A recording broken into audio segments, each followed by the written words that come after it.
ஒட்டகப்பால் எப்படி இருக்குன்னு சொல்லி குடிச்சு பார்த்துருவோமா மக்களே? வாங்க இன்ஷா அல்லாஹ். அஸ்ஸலாமு அலைக்கும் மக்களே.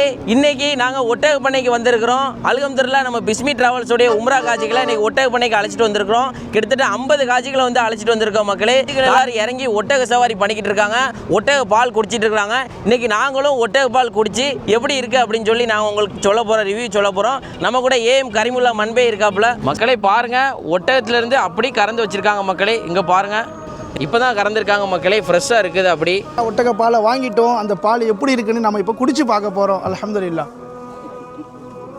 மாஷா அல்லாஹ், மாஷா அல்லாஹ், மாஷா அல்லாஹ். நல்லா இருக்கு பாருங்க, சூப்பராக இருக்குது மக்களே. அல்ஹம்துலில்லாஹ், சூப்பராக இருக்குது. நீங்கள் கொஞ்சம் குடிச்சு பாருங்க. சூப்பராக இருக்குது. அல்ஹம்துலில்லாஹ், மாஷா அல்லாஹ். நபி ஸல்லல்லாஹு அலைஹி வஸல்லம் அவங்க குடிச்சிருக்கிறாங்க, சஹாபா பெருமக்கள் குடிச்சிருக்கிறாங்க. அல்ஹம்துலில்லாஹ்.